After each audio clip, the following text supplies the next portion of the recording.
He's missed the entire playoffs, and as of recording, they're one win away from a date with the Stars.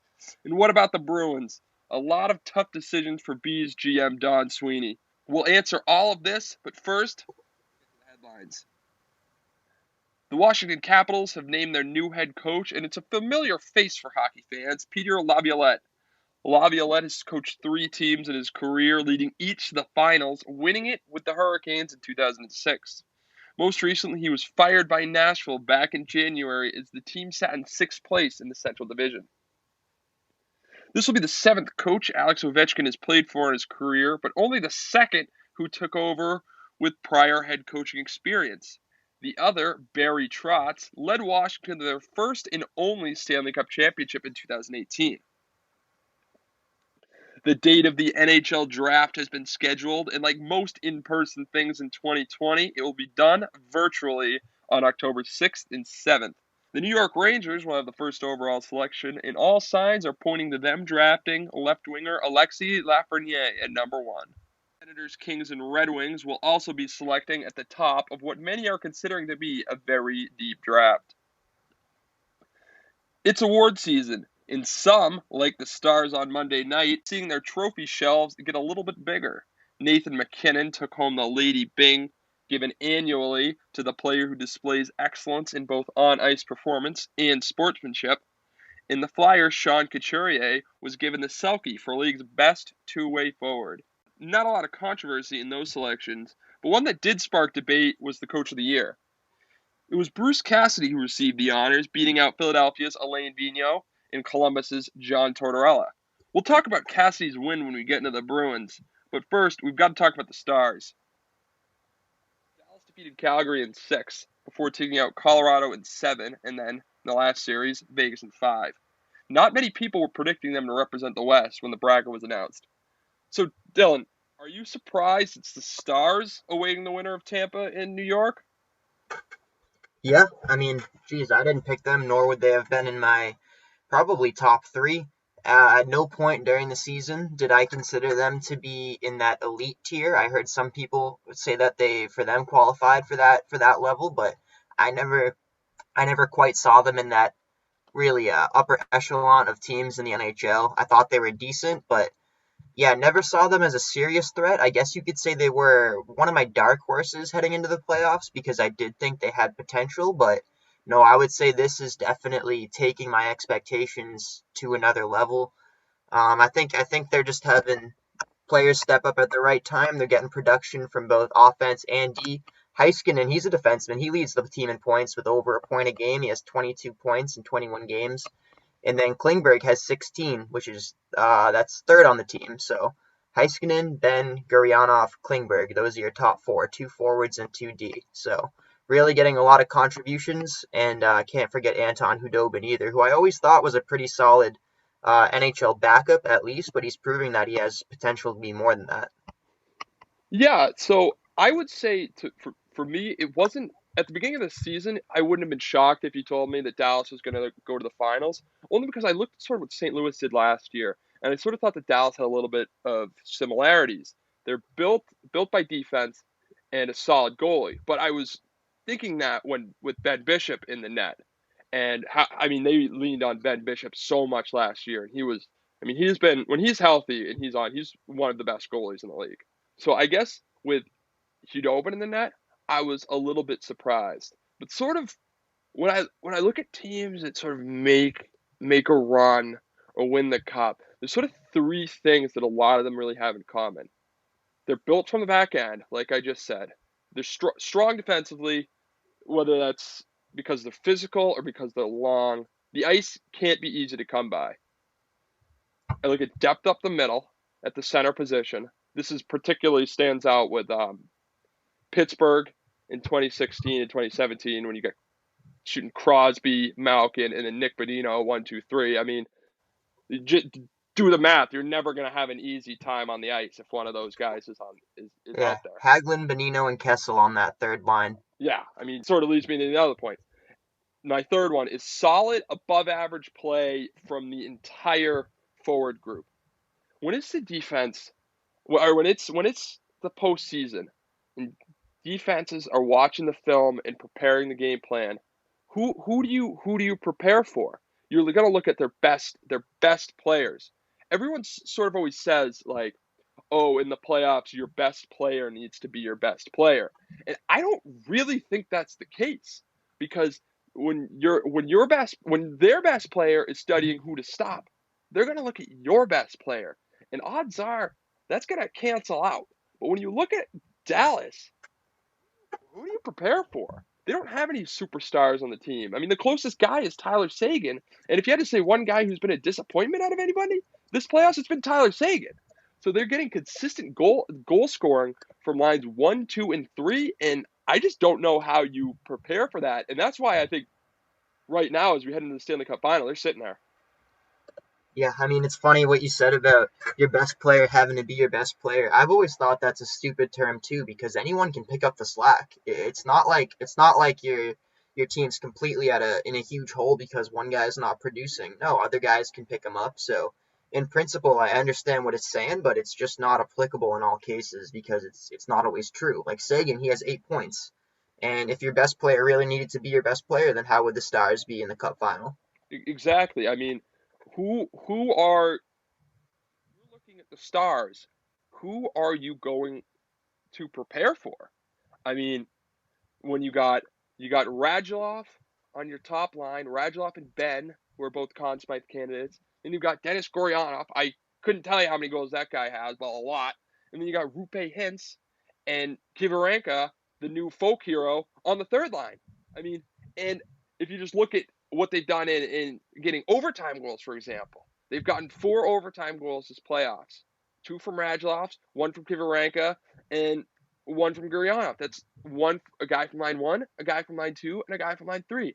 It's like if you shut down the first line for one game, then you got to deal with the second or the third line, and then if you focus on the second line, it's the first and third. It's just a team that's front loaded. I mean, a team that is just so loaded at the top. It's like that's who they're gonna focus on. But when you don't know who's going to kill you at any single night, you become an extremely deadly team. I've always thought the teams that don't have depth, to me, they're like a house of cards. And I look at them as a structure that's so frail that could give in at any point because all it takes is one guy to struggle.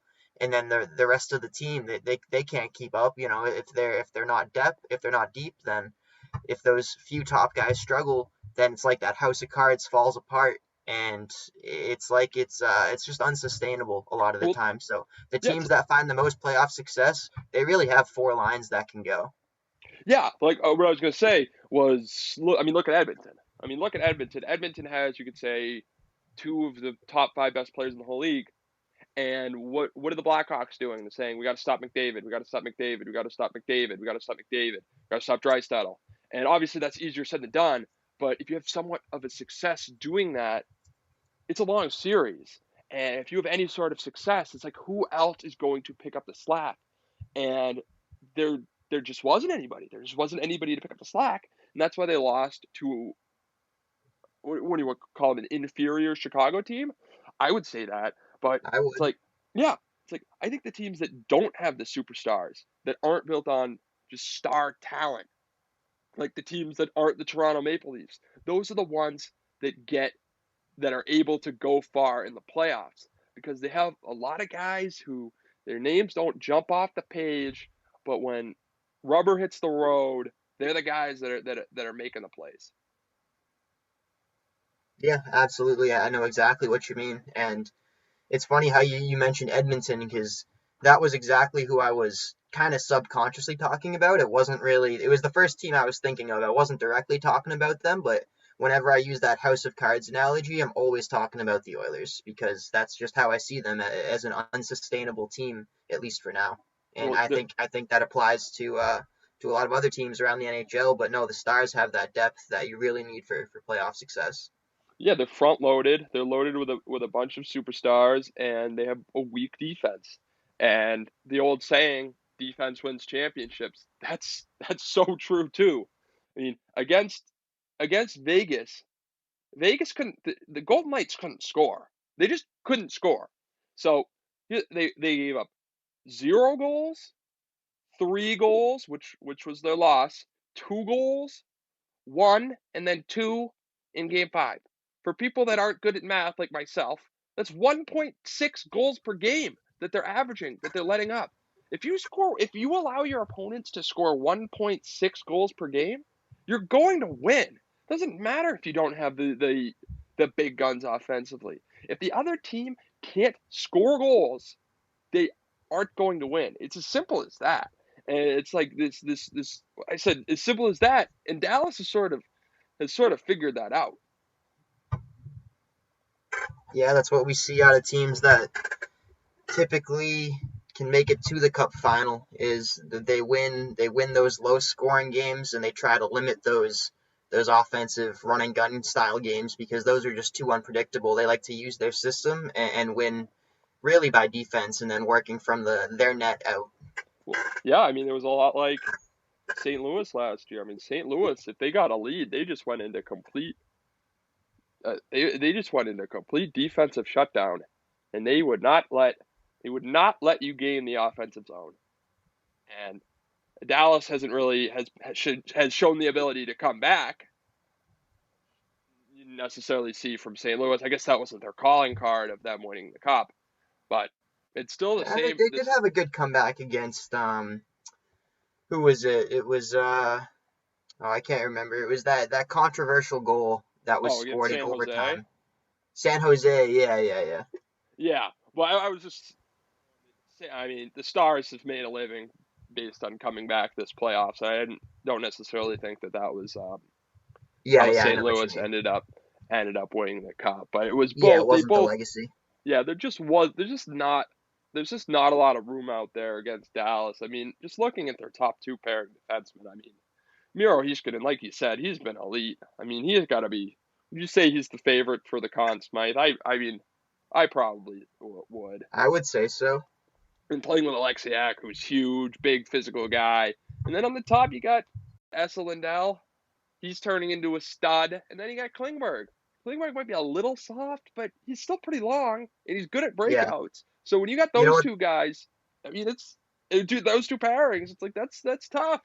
That's You know tough. what they say about Klingberg is his forte. What makes him unique is he likes those high shots from the point, and a lot of the times they're wrist shots because you're told shoot low hard shots for those rebounds, but he tends to shoot high and just kind of loft them in, and his teammates know it's coming, so they can work that out a lot of the times for a solid tip. And yeah, that's one thing that really makes him unique. He likes to just lob them in nice and high, ready for a tip.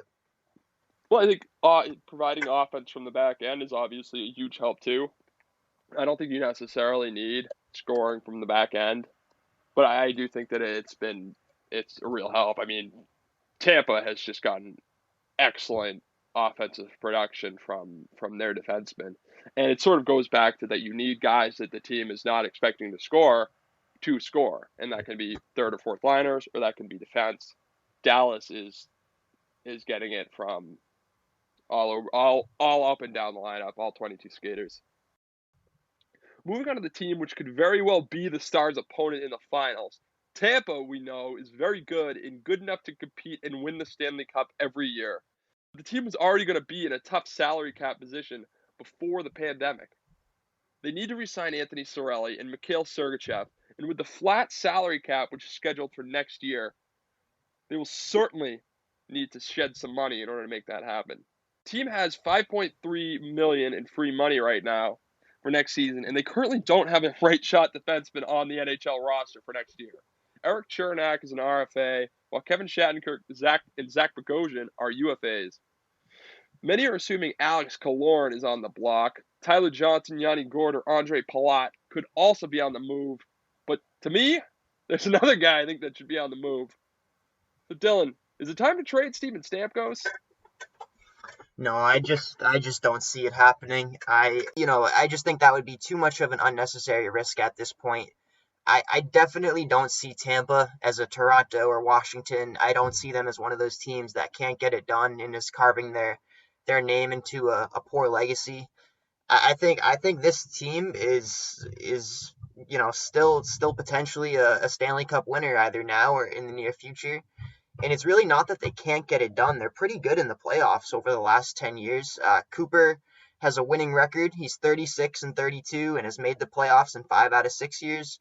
Lost in the first round twice, but this is his fourth time making it past the second round. So 4 times making it past round two. That's something teams like Toronto and Washington struggle to do for. I mean, Tampa's still struggling to do it, and Washington has only been able to do it once in Ovechkin's entire career. So I don't see this team as a team that needs to blow it up and take any kind of unnecessary risk to maybe get themselves over that hump, so to speak. I think if they stay put, I think they could definitely be a cup winning team in the near future, possibly this year. And I don't see a reason to disrupt this core, because how much could you possibly gain by losing Steven Stamkos? In a trade, you get the net gain, and if you lose Stamkos, that's a lot. That's going to take a lot coming back your way to make that a positive outcome for you. So no, I just don't see a reason to disrupt this core at all. Well, I think what you're seeing right now going on in the playoffs is the reason why you can't trade him. I mean, they're up 3 games to 2, and without him, he hasn't played a game in the playoffs. I mean, you're. It's not like you're missing any production from him. I mean, really. I mean, I shouldn't. It sounds like I'm sort of disrespecting Stamkos, and I'm not. But Andre Palat has done an admirable job on that top line with Kucherov and Point, and 8 goals this playoffs. I mean, how much more production are you going to be able to get from that top line? And I mean, they have relied on. We just finished talking about all the depth of Dallas, and that's what I think has been the key for Tampa. Palat, Alex Killorn, Yanni Gord, it's Blake Coleman, and if you have to get rid of a guy, that could mess up the whole chemistry of the whole team. I mean, right now, this is evidence that Tampa can do it without Steven Stamkos. And if you trade either Johnson, Gord, Palat, or Killorn, you're gonna save like $5 million. So if you save the $5 million, you add it to the 5.3, you got to sign Sorelli and Sergachev, and you would think that they're going to be able to get them on bridge deals. But at the same time, that's Sorelli and Sergachev alone are going to eat up a lot of that 10 million that that you project if you trade one of those guys. Stamkos' salary cap is salary hit is 8.5 million. So if you trade him, now that number's up to 13. Now you can get Sorelli. Now you can get Sergachev. Now you can bring back Shattenkirk, who's been great this playoffs. You can bring back Bogosian. You can sign Eric Chernak, and you don't have to get rid of those valuable depth guys. So I think the reason you get rid of them is because you know that you can do it without them. And you don't know necessarily if you can do it without those second, third, fourth liners and then those right shot defensemen. You just don't. Yeah, I mean, I think for me, it's just an example of a trade that looks really bad in terms of optics if it doesn't work out. I just think a bold move like this, if it doesn't work out, this is the type of trade that gets you fired. And I think they'd have to get a huge return. Although you're right, they could theoretically re-sign some of those third line, not even third line, but more depth guys down the second, third, fourth lines. They could lock up more of those guys. But yeah, I think shipping out Stamkos would kind of be hitting the panic button when this team still has a lot to offer. Well, I just don't think it would be hitting the panic button because I think you have a real problem with the salary cap, and so it sort of feels like a necessary. To me, it seems like a necessary move to keep the roster intact. Because okay, I mean, you keep Stamkos, and then you sign Sorelli and Sergachev, and then you don't have any right defensemen for next year. I mean, I suppose you could bring up Cal Foot and Alex Green, who are the young guys, and just I mean, you can hope that they step in. I guess there's no reason that they're not going to, but I just don't think it just doesn't seem like a panic move. I'm not trying to trade Stamkos because they're not able to win the playoffs. I think that it's solely a logistical trade. He carries a big salary hit.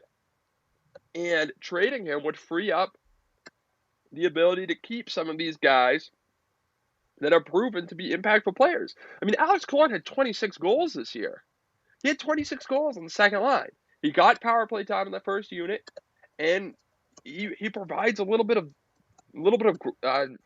what word am I looking for? Growl, snarl. I don't know words. I just don't see, like, yes, I always think that acquire you could acquire depth players. You could acquire guys that are fast, that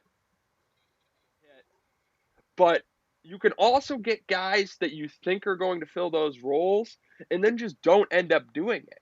And you have the guys that are capable of bringing you to a Stanley Cup. And I don't see, well, I guess I don't really see all that much benefit in bringing Stamkos back, hoping he can stay healthy, because that could be a little bit of an issue with Stamkos. I mean, what is that? What's his number doing right now? It's just draining the team. He's not out there. I mean, and he's been an injury plagued guy. So for me, it makes all the sense in the world to trade him. You know I what would this I would like reminds me of though is it reminds me of Joe Thornton in the playoffs the year before he got traded, or maybe it was 2 years before. He played very injured, didn't produce. People had a bad taste in their mouth about Joe Thornton then because of that.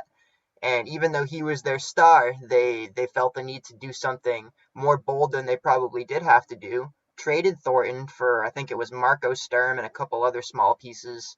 And then that very year, he ended up winning the Hart Trophy as league MVP in San Jose. And the GM Mike O'Connell, who traded him, ended up getting fired before the season even ended. So to me, I just see too much of that Joe Thornton trade in potentially trading Stamkos. But I don't think you could compare the '05, '06 Bruins to the Lightning right now. I don't think that's a comparison at all.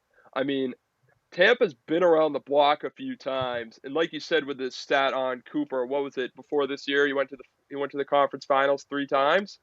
I mean, So that's not before just this year, Stamkos. this is his fourth time making it past the second round. So three times before this, he's made it past round two. Yeah.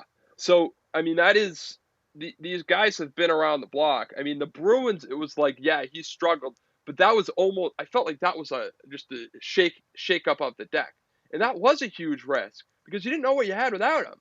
And I think that this playoffs, I've said it a few times, this playoffs you could see what you got without Stamkos, and it's a team that can compete for the Stanley Cup. I mean, the Bruins won the President's Trophy, and they dismantled the Bruins. It wasn't even close. They dismantled them, and it just seems almost like, I mean, and you said that trading your star. At this point, I don't think Stamkos is your star. I think if you got him in the lineup, he's your fourth best player. I mean, he's not better than Point. He's not better than Kucherov, and he's not better than Victor Hedman, even though Victor Hedman's a defenseman. So he's getting superstar money. But, well, no, I shouldn't say he's getting superstar money. 8.5. That's a pretty penny, but it's not the 11s of the world. So, but it's a ton to free up. You don't need him for the star power because of the guys I just mentioned. I just think that I honestly think the safer move is to get rid of him. I really do.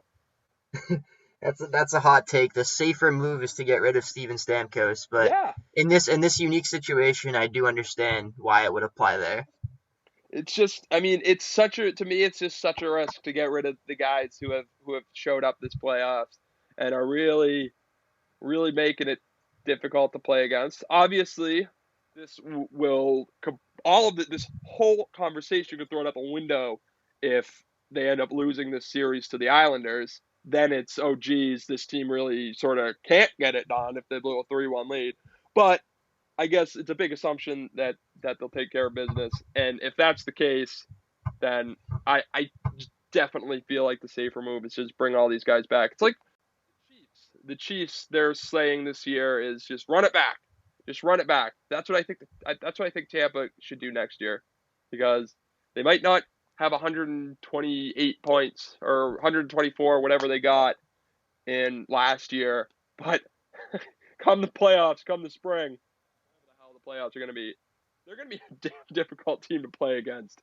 And I think that it's because of those. It's because of those Kevin Shattenkirk bringing out the puck, because of Yeah, Johnson's speed all over the place, Blake Coleman, Johnny Gord, Barkley Goodrow just being pains in the asses to play against. And I think that's the what we talked about with Dallas. That's the reason why Tampa is so good. And I think it goes beyond their star power. So switching gears to the team that Tampa beat in the second round of the playoffs, the Boston Bruins. As mentioned at the top of the show, Bruce Cassidy was named the Jack Adams winner for the Coach of the Year. Real quickly, Dylan, do you think he was the right choice? yeah, I like it. I know there's been some controversy over it, and I particularly see an argument for John Tortorella. I had a feeling it would be one of those two before the finalists were even announced.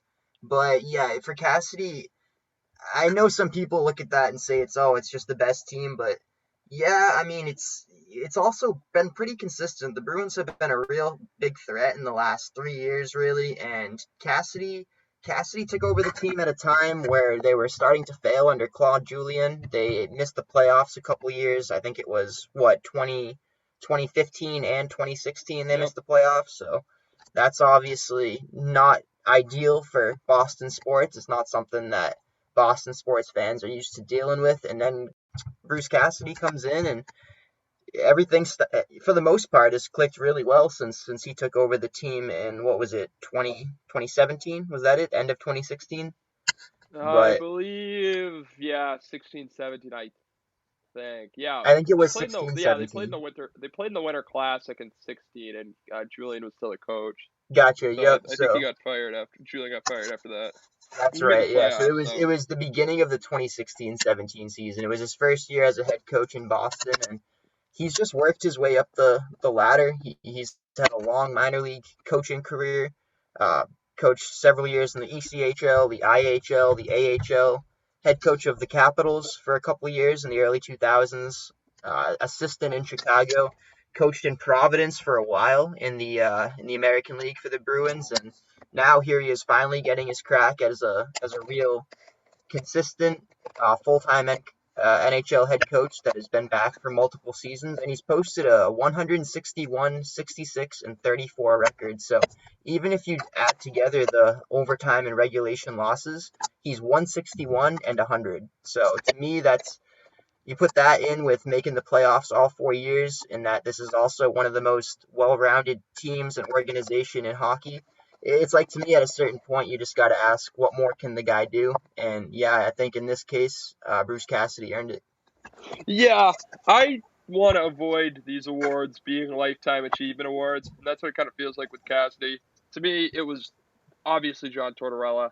I mean, just looking at the guys that they lost on July 1st of last year, you lose Panarin, you lose Bobrovsky, you lose Matthew Shane, you lose Ryan Dzingel. I mean, that's a core of a team that just walked out the door, and you didn't replace the star power really. You just built from within, and they were in the exact same position they were a year ago.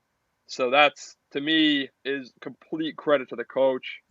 I mean, it was sort of like people were saying, you know exactly what you're going to get with Toronto, not Toronto, against Toronto. The people in Toronto were saying, you know exactly what you're going to get when you face Columbus.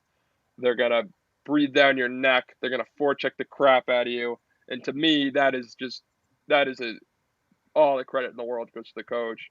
So I'd give it to Tortorella, but I guess I'm not upset that Cassidy won. I think that he did a good job this year. I think he's done a great job with the Bruins, like you said. I mean, he has.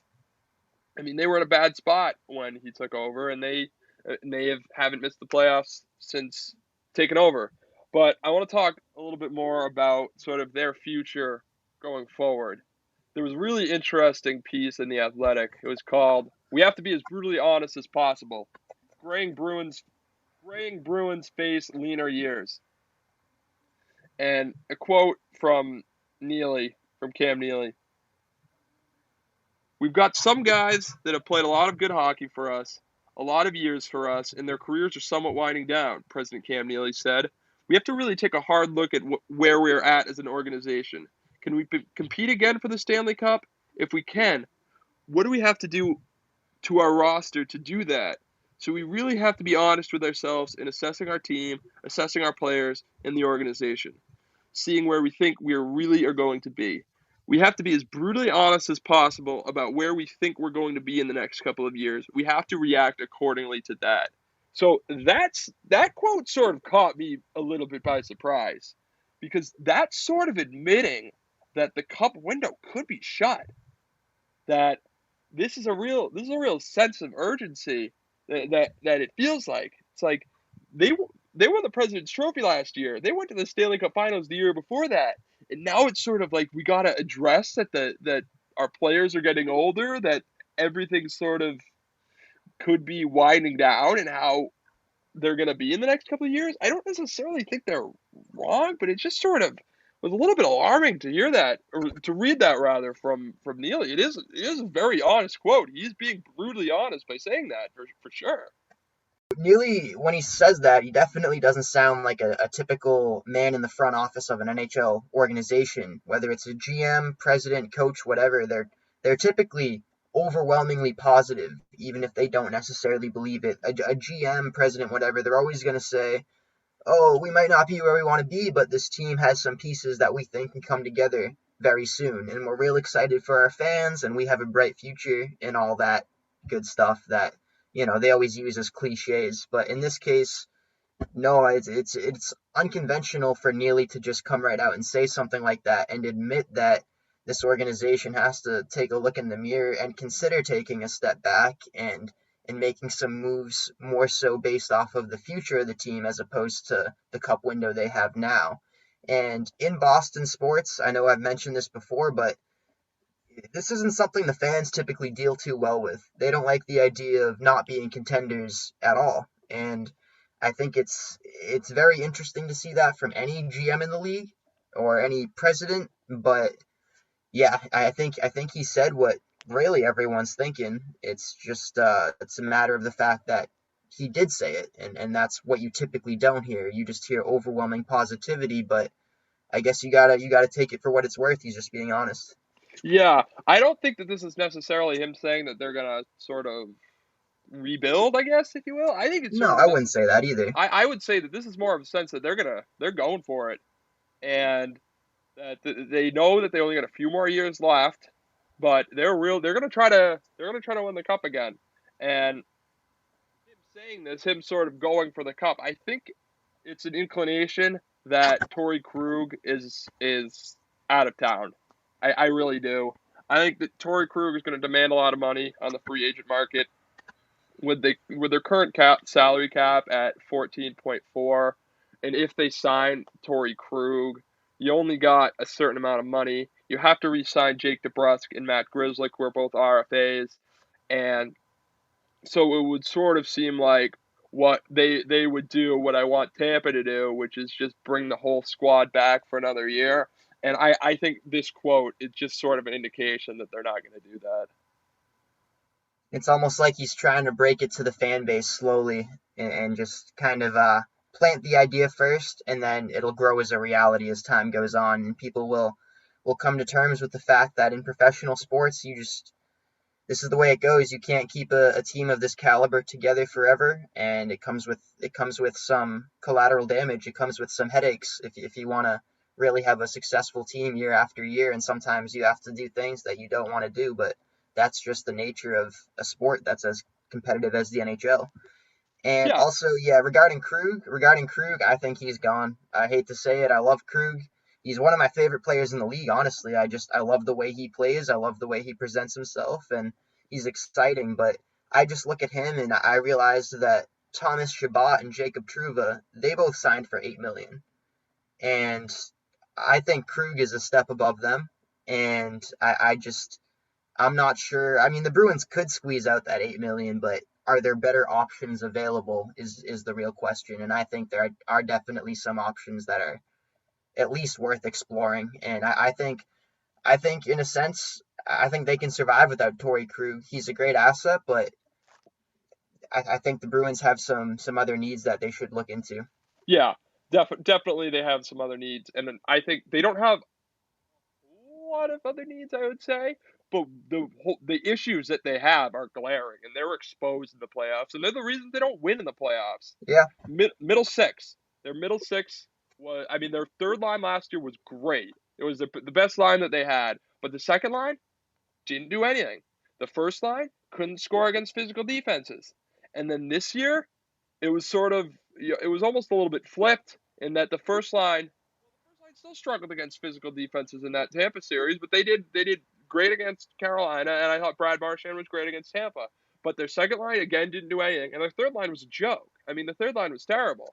So it's like you can't just bring all those guys back, make a trade at the trade deadline, and hope that they explode, because I don't think that's going to happen.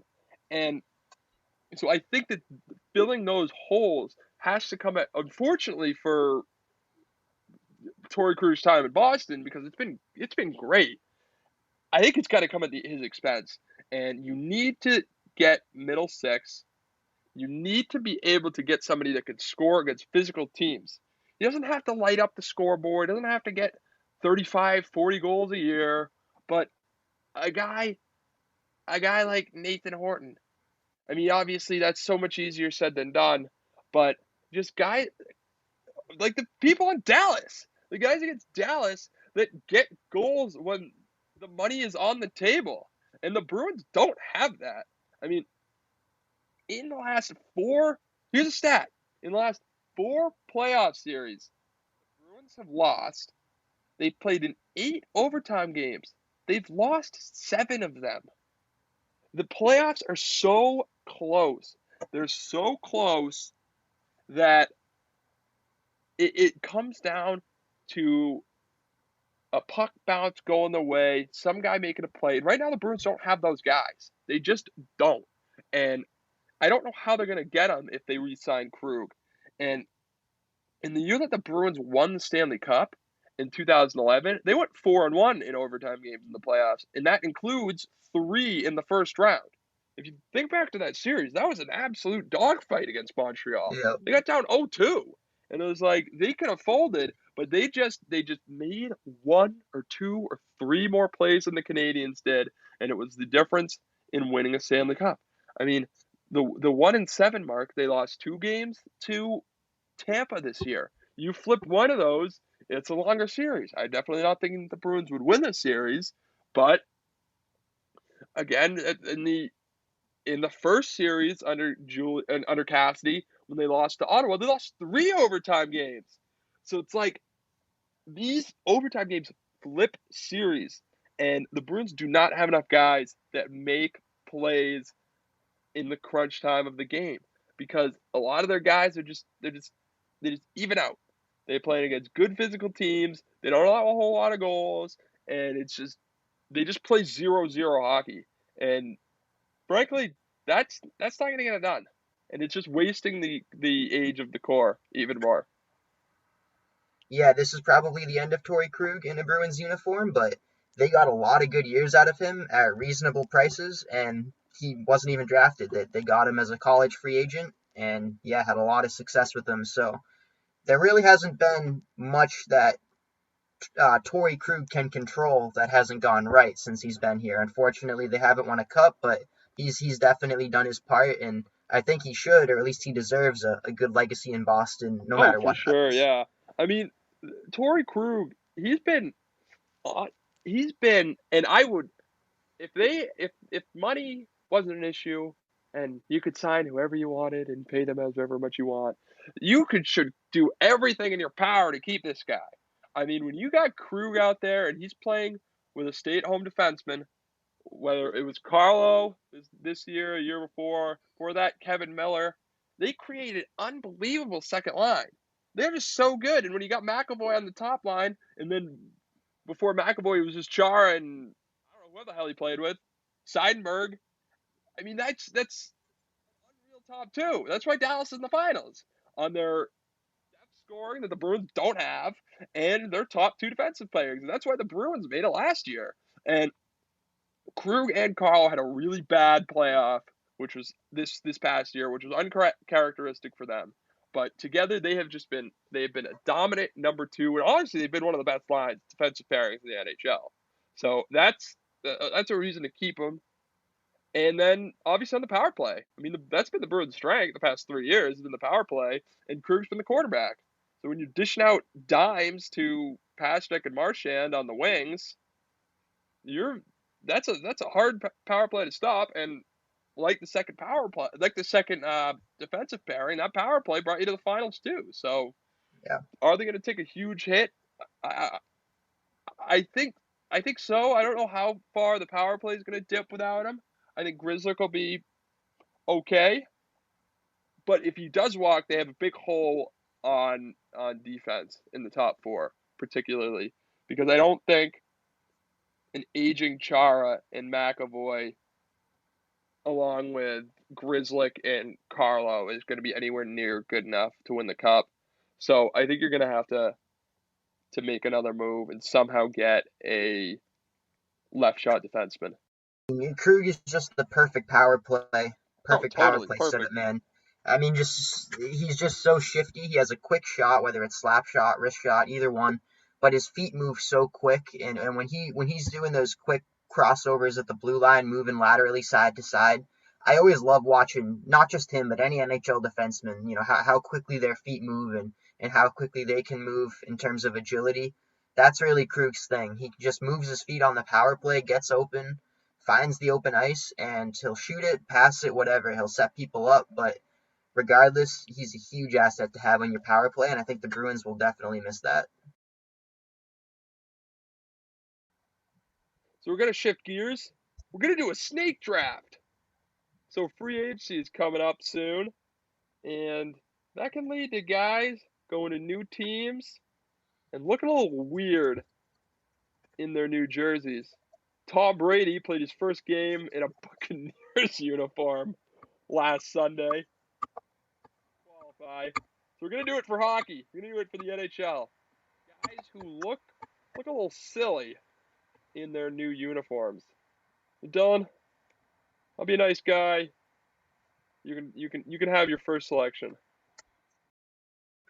So my first pick of the Puck Buds all rental draft is none other than Peter Forsberg on the Nashville Predators. He played a bit in Philadelphia as well. Obviously, people think of him as a member of the Colorado Avalanche, even the Quebec Nordiques, because he did play 1 year for them before they moved. And yeah, I mean, he's Hall of Famer, legend of the game, but people don't picture him much outside of Colorado. He did play in Philadelphia after the lockout in the 05-06 season, played one full season there, played the next full season in Philadelphia as captain, and then was traded to Nashville as a rental for the end of the 2007 season. Played 17 games in Predators yellow. Definitely definitely a lot different than seeing him in the typical blue and what would you call it, a maroon purple color for Colorado. And Some then ugly color, yeah, yeah. it's a weird It's unique ugly. shade It's for sure. bad. It's bad But after uniform. he played those 17 games in Nashville, he did finish his career in Colorado by playing 9 games for them the following season, just as kind of a last hurrah type thing. Interesting. Solid pick. I'm gonna go. I'm taking two guys because they played for the same team. I'm taking. I'm cheating. So by the way, yeah, I'll do what I want. I'm taking Keith Kachuk and Chris Chelios for the Atlanta Thrashers. Atlanta Thrashers. So Keith Kachuk was traded from the St. Louis Blues, which is where he made his name, to Atlanta in 2006, and he sort of made it known that he was going to go back to St. Louis after the deal. Atlanta still made it. And after they lost in the first round to the Rangers, Keith Kachuk kept his word and went back to St. Louis. So the other one is Chris Chelios. So most people remember his successful career in Montreal, Chicago, and then Detroit. His career in 2009, 2010 with Atlanta, he played 7 games. I didn't know that. I knew about Keith Kachuk, but I had no idea that Chris Chelios played 7 games in 2009, 7 games. How 2010. about that? Yeah, well, a lot of these guys have play like 2 games. Yeah. So speaking of lower number of games, my second pick is Jerome McGinley. Now, a lot of times I said Jerome McGinley, weird jerseys. I think people would be like, "Oh, Colorado." No, Los Angeles in 2016, 2017, 19 games played, and he had 9 points. That's not so bad. I saw this one. I remember. I was like, "Oh wow, yeah, that's right." Jerome McGinley, L.A. King for 19 games. Yeah. I think he wore number 88 for that stint too, which I thought was pretty You're funny. right. Yeah. But yeah, that was definitely a trip right there. It's just he played so long in Calgary, and then he had those little stops just like Yager did, and it was just confusing. It felt very strange seeing him in those different uniforms. Yeah. Of You know, he course, was with the drafted by Dallas. I did know that. Yeah, that's he never played for them. I think he got traded after one training camp while he was still in the WHL. But yeah, so that's another one is you can find a picture of him in a Stars uniform at his draft with the jersey over him and everything. That stuff just looks so weird with guys that we're so used to seeing in one particular uniform. Yeah, no doubt Yeah. about it. So is it my turn or Oh, yours? yours. So Okay. you go for two. So the next one I have up is Martin St. Louis for the Calgary Oh Flames. God, I just gotta. You got that one? Yeah, yeah. All right. Well, you can think of another one real quick while I'm going on about Marty, but he started his NCAA career at the University of Vermont, and he was teammates with Tim Thomas there. Little similarity, both of them were on those teams, and both of them went undrafted, and both of them went on to win Stanley Cups. So it's funny how that works. It's a quick reminder that when these kids get drafted, a lot of them are still 18 years old, so there's a lot of maturing to do, both physically and mentally, before they make it to their highest level, before they reach their full potential. So you never know what's going to happen with 18-year-old kids, whether they do or don't get drafted. St. Louis and Tim Thomas are perfect examples of that. But yeah, he played in the IHL briefly after playing at the University of Vermont, graduating in '97. And after 56 games in the IHL, he was picked up by Calgary. Played a few years split between the minor league St. John's Flames and Flames in the NHL. And yeah, coming in 2001, he found his way. I'm sorry, 2000, he made his way over to Tampa, where he played the majority of his career. But yeah, to start his career out, he did spend parts of 2 seasons on the Calgary Flames. The one that's a little. It might not qualify per se. I guess it's not that weird, but I feel like it's not talked about enough. So, and for it being a rental draft, I feel like it's a pretty good pick. That's Brad Richards on the Blackhawks. So Richards is Okay. a guy who gets a little bit forgotten. I feel like, right? Maybe he doesn't. I just sort of feel like he does. So 932 points in 1,126 games played. He's been in the Wow. conference finals 5 times, and he's been to the cup three times on 3 different teams, which that's a pretty good feat too. And the conference finals was with 4 different teams. So obviously, most people remember him on Tampa Bay, where he won the Conn Smythe. He played for a cup of coffee in Dallas, and by a cup of coffee I mean like 3 years. Um, and then he got traded to the Rangers or signed with the Rangers, whichever it was. Went to the conference finals twice, went to the Stanley Cup once. And then it was Chicago. And maybe people remember it because he was the primary assist on the Patrick Kane goal in Game 6, which put the Blackhawks ahead, buried Tampa. But in that run, towards the end of his career, so he had he in it was in 2014, 2015, obviously 23 games played, 11 goals, 3 goals, 11 assists, 14 points. That's pretty good for a guy that was clearly on the tail end of his career. So Brad Richards on Chicago, he'll always have that all-time highlight, but yeah, it's interesting. A former Conn Smythe winner wins another Stanley Cup in his one season of action with the Blackhawks. Yeah, that's a nice place to end up for a year or two at the end of your career, just in Chicago during their prime. That must have been awesome. Making some feeds to Patty Kane. Yeah, Yeah, jump along yeah, for the ride. yep. Well, But I mean, so hey, 14 points in 23 games, not really along for the ride. yeah, and I gotta say, when you read his career stats out loud, I didn't realize he was that close to a point a game. I didn't realize it's funny because you were just saying how people kind of overlook him. Well, I think in a way I'm kind of one of those people because I had no idea he had that close to 1,000 points. Well, speaking of the Richards last name, another guy who people really look overlook a lot is Mike Richards too. Yeah, that's true. Early two, or He won some cups in LA, didn't he? yep, yeah, he Yeah, did. for sure. But a lot of guys, I mean, some of those 2000s to early 2010 guys get overlooked. I mean, Richards was out of the Mike Richards was out of the NHL by when he was 30, but I mean, still, he was 349 points at 453 games. So Wow. another guy that's really overlooked. So Wow. the Richards not bros, two overlooked guys. Yeah. So next on my list, I have this one's kind of it reminds me of Babe Ruth in Boston, just an absolute legend of the game, idolized, and then goes to play somewhere else. It's Guy Lafleur on the New York Rangers, Yeah. and Guy Lafleur. I mean, that's a Montreal Canadiens name. It's Yeah. Oh yeah. they're the the French team of the NHL. It's been that way since the early part of the 20th century when there was two teams in Montreal, the Montreal Maroons and the Montreal Canadiens, obviously. The Canadiens were the French team, the Maroons were the English team. Eventually, the Maroons folded, and you were just left with the Canadiens. And since then, they've just been the team of Quebec, the team of French pride, you could say. And yeah, Guy Lafleur was there for, let's see, he was there for 14 years. In total for the Montreal Canadiens, he was there for 14 years. Had a huge legacy, was part of, geez, how many? Close to 10 Stanley Cup teams. And yeah, obviously cemented his legacy as a member of those dynasty Montreal Canadiens with Ken Dryden between the pipes, Guy Lapointe.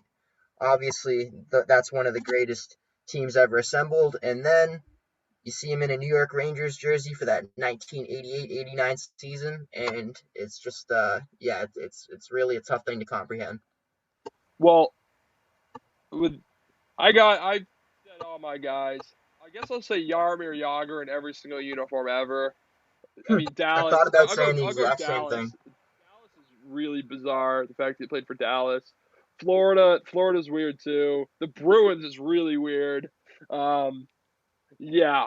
I mean, but him being on Dallas, he's got the his streak of 40 years, 40 straight Stanley Cup Finals where one of his teammates has played stays alive. Oh, that's insane. I saw that just the other day, and it took me a second to comprehend it. But so it starts in 1980, and now we're in 2020, obviously. So that includes list of guys who played in the NHL and won cups before he was in the league, but Yep. then they were eventually teammates with him. So it Yep. took me a bit to comprehend that, but that is a ridiculous stat. And I bet it was Elias Sports Bureau that found that. They're the best with those quirky little stats. Something like that. Yeah. I mean, he went to Russia for like 5 minutes too, right in the middle of his career. Yeah, that's true. That is very true. Even I forget about that Yeah. sometimes. But yeah, he was one of the big the big names that headed really of all time to head over to Russia in the middle of his career or to any other league for that matter. Yeah. Absolute legend. So finishing off the snake draft, I have Paul Coffey suiting up for the Boston Bruins. This is one where it really makes you think, geez, the Bruins had Coffey and Yager as rentals. Yeah. Maybe the Bruins are the all-time all rental team. But yeah, he won all those cups with Edmonton, was part of that dynasty. Messier, Gretzky, Curry, Fier, and then Coffey on defense. It's just that's definitely up there as well for one of the greatest teams ever assembled. And yeah, he did Totally. play 18 games for Boston in his final season. They were his last 18 games in the NHL. It was the 2000-2001 season. This came after playing in Carolina and Chicago for a few years. But yeah, most of his career was in Edmonton. Also played in Pittsburgh for a little while, which is where some other people know him because he was on, I believe, one of their cup teams as well. Yeah, I think so. Unless, yes, he was. He was his first year. His sorry, second to last year in Pittsburgh. Did play those 18 games in Boston, which isn't what people associate him with. But maybe, like I said, maybe the Bruins are the all rental team of the NHL. I gotta call you out, Dylan. Like a month ago, we're in the hockey group chat. He goes, "I got a trivia question. Statistically wise, who's the greatest player in Bruins history?" I'm like, I don't know, Bobby Orr. He's like, no. I'm like, Ray Bork. He's like, not him. Paul Coffey. It's like, yeah, he's the Bruins defenseman is who I think of when I think of Paul Coffey. I mean, The Bruins defensive system still revolves around Paul Coffey's play in those 18 games. yeah, exactly. The whole franchise. His numbers. I must have missed his jersey hanging from the rafters last time I was at the Garden.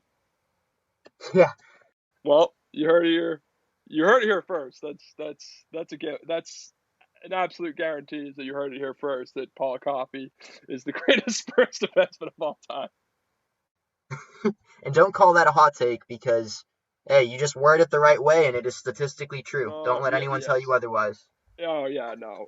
Only facts here on this program. Absolutely.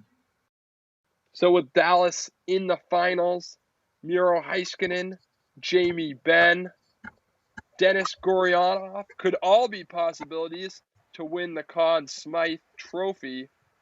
But what about Conn Smythe himself? Who was this guy? Here's a little history lesson.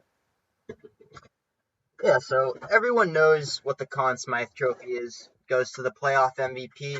It's been awarded since I believe the mid '60s, and every hockey fan is familiar with that, but very few people know a thing or two about Conn Smythe the person. So today we're gonna go over who he really was. So Constantine Smythe, that's his full name, but we'll call him Con. Conn Smythe was born in Toronto in 1895 after his family immigrated from Northern Ireland. The family struggled financially and moved around Ontario several times, and his mom died in 1906 when he was 11 after years of being an alcoholic, and at that point, Con then swore off alcohol for the remainder of his life, which to all accounts he kept up with. So he enrolled in the University of Toronto's engineering program in 1912 at 17 years old. While at the University of Toronto, he was captain of the hockey team, and they won the OHA championship in 1915. 1 week after winning the championship, Smythe and 8 of his University of Toronto teammates voluntarily enlisted into the Canadian military to join the fight in World War One. There was no military draft in Canada. They did have a program like they do in countries like Finland, where you get drafted for mandatory service, where you learn how to shoot a gun and basic military tactics. But you couldn't get drafted to go overseas. This was all in-country training. But no, Smythe and his teammates, they volunteered to go straight overseas and join the fight. So Smythe was originally sent to the Royal School of Artillery in Kingston, Ontario, and was later assigned to the 40th Battery of Hamilton as he went overseas to begin fighting in World War One. He was initially stationed in Ypres while fighting in Belgium, and all of his superiors were killed, so he became commander at age 21. And he earned the Military Cross in 1917 when he killed 3 Germans during an encirclement, which allowed him to bring 4 of his own men back to safety. He was later transferred to the Royal Flying Corps as an observer, which is more or less the Air Force, and his plane was shot down by Germans while observing the front line. He survived, but he was a prisoner of war until the war ended on November 11th, 1918. So at the young age of 21, he was in German captivity. But like I said, when the war ended, he did return to Canada alive. So when he returned to Canada, he became the head coach at the University of Toronto, his alma mater. And after several winning seasons, the Rangers hired him as GM, but he was quickly replaced by Lester Patrick. And in 1927, however, Smythe purchased a $10,000 stake in the Toronto St. Pats after making a fortune off sports betting. So he purchases a share in the Toronto St. Pats and is eventually named GM for the start of the following season because, again, he has had a lot of success coaching at the University of Toronto. He eventually became majority owner and at one point was coach, GM, and majority owner of the Maple Leafs. He owned the Leafs up until 1961, 34 years after his initial investment, and he really rebuilt the franchise from the top down. The first thing he did was he changed the name to the Maple Leafs and he changed the colors to blue and white. They were originally green and white when they were the St. Pats. He was also responsible for the creation of Maple Leaf Gardens, which he always thought was a huge necessity. The prior arena only held 7,500 people, and Maple Leaf Gardens held pretty much exactly double that, about 15,000. So Maple Leafs Gardens was finished in 1931, and for that whole season leading up to that, Smythe resigned from his coaching duties just to focus on construction. So as you can see, this is one of the most multi-talented guys you could ever meet. And during his entire tenure, from 1927 to 1962, the Maple Leafs had won 8 out of their 13 Stanley Cups. So, 8 Stanley Cups during his tenure with the Maple Leafs, partnership, whatever you want to call it. And outside of those 8 cups, the Maple Leafs have only won 5. And as we know, they haven't won a cup since 1967. So it seems like they really needed Conn Smythe and still need Conn Smythe if they want to win Stanley Cups, because that's the only thing that works for them. Anyway, so we're going back to his service in the military here. So this is while GM and owner of the Maple Leafs. After already serving in World War I, Smythe voluntarily enlisted to the Canadian military once again in 1941 to join World War II. So again, this is while he was still owner of the Maple Leafs. And he was initially sent to France in July of 1944, just weeks after D-Day, and was severely wounded by a German air raid when the Luftwaffe bombed an Allied ammunition depot. Really what happened was Smythe's entire lower body got torn up by shrapnel, and it was unlikely that he would walk, but luckily for him, he was able to regain his stability and did end up walking for the rest of his life, although with a very noticeable limp. So he came back from World War II, now having served in both World Wars, POW, severely wounded in World War II, and he's just going back to business, and he's going to be the owner and GM of the Leafs. So the Leafs once again won the Stanley Cup in 1947 and would go on to win 5 more times during his tenure. They even won one while he was at war, and he wasn't present, but his name still ended up on the Stanley Cup. So you take in all this and you realize that Conn Smythe is definitely not only a huge innovator of the Toronto Maple Leafs, but a huge part of the history of the NHL in general because he put the team in the world's biggest hockey market back on the map. The Toronto Maple Leafs are a dynasty today, not necessarily a winning dynasty, but a dynasty nonetheless. They're known all over North America, all over the world, maybe not all over, but, very well known. And Conn Smythe is a big part of building up that legacy that the Toronto Maple Leafs have today. Yeah, I mean, the Leafs haven't been the same without him, and that's for sure. Yeah, I mean, like I said, they won 8 of their 13 Stanley Cups during his run, so they have a real tough time Winning winning without it him. when he's not there. And even the ones they won in the late 60s, those were with the teams he built. So really, he's been a part of probably really 10 or 11 of them. So we're nearing the end of this episode. Got anything else, Dylan, before we wrap it up? I'm real excited about the draft. I heard about that just yesterday, and that's one of my favorite days of the year. I often tell people that as a hockey nerd, you could say some of my favorite days of the year happen off the ice. I love July 1st, which this year is going to be a different day, but I love free agency, big trades, the draft, all that. So yeah, I'm really looking forward to the draft on October 6th. You got any sleepers? Sleepers in the draft? Yeah.